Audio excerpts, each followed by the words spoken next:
কলাইগাঁও বেলতলী শোকাবহ ঘটনা বেলতলী গেৰুৱাত বাথৰুমতে উদ্ধাৰ হৈছে এহাল দম্পতীৰ মৃতদেহ নৰেন্দ্ৰ শইকীয়া আৰু পত্নীৰ মৃতদেহ উদ্ধাৰ কৰিছে এজন অৱসৰপ্ৰাপ্ত শিক্ষক নৰেন্দ্ৰ শইকীয়া দুই পুত্ৰই পুৱাৰে পৰা ফোন কৰিছিল মাক দেউতাকৰ খবৰ নাপায় চুবুৰীয়াক খবৰ ল'বলৈ দিছিল পুত্ৰই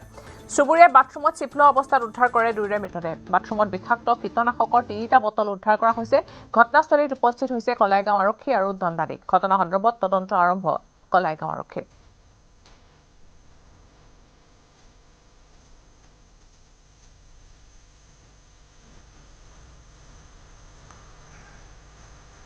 এক শোকাবহ ঘটনা সংঘটিত হৈছে আত্মহনন কৰিছে এহাল দম্পতীয়ে নৰেন্দ্ৰ শইকীয়া পত্নীৰ মৃতদেহ উদ্ধাৰ কৰা হৈছে ঘটনা সন্দৰ্ভত অধিক জানিবলৈ আমি সংযুক্ত হৈছো আমাৰ সাংবাদিক ৰিপুঞ্জয় নাথৰ সৈতে ৰিপুঞ্জয় আপোনাৰ হাতত থকা হেউতে খবৰ জানিব বিচাৰিছো হয় প্ৰিয়ংকা এটা কথা ক'ব লাগিব যে কলাইগাঁৱৰ যি বেলতলী গেৰুৱা গাঁৱত এক দুখজনক ঘটনা সংঘটিত হৈছে কিছু সময় পূৰ্বে অৱসৰী শিক্ষক নৰেন্দ্ৰ শইকীয়া আৰু যি পত্নী দময়ন্তী শইকীয়া আৰু তেওঁলোকৰ এখন সুখৰ সংসাৰ আছিলে যি দুইজন পুত্ৰৰ সৈতে কিন্তু কি কাৰণত অজ্ঞাত কাৰণত তেওঁলোক দুইজনে আচলতে বাথৰুমৰ ভিতৰত চিপ লোৱা অৱস্থাত কিছু সময় পূৰ্বে উদ্ধাৰ হৈছে আৰু এটা কথা ক'ব লাগিব যে তেওঁলোক এক সহজ সৰল আৰু অমায়িক তেওঁলোক আছিলে তেওঁলোকৰ লগত কোনো ধৰণৰ ওচৰৰ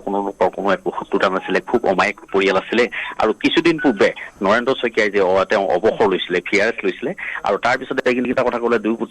এটা পুত্ৰ থাকে তেওঁলোকৰ এজন পুত্ৰ থাকে যিবোৰ গুৱাহাটীত আৰু আনজন পুত্ৰ থাকে ঘৰতেই আৰু তেওঁলোকে আচলতে এইখন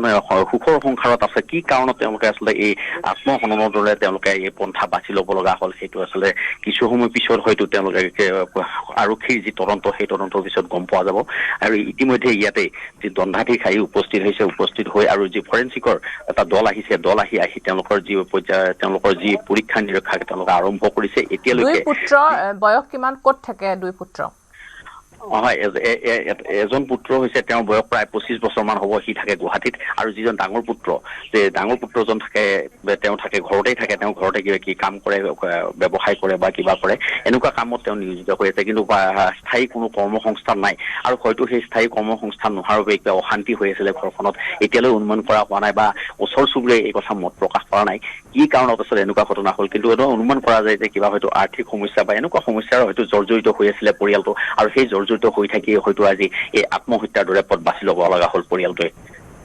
হয় ধন্যবাদ জনাইছো আপোনাক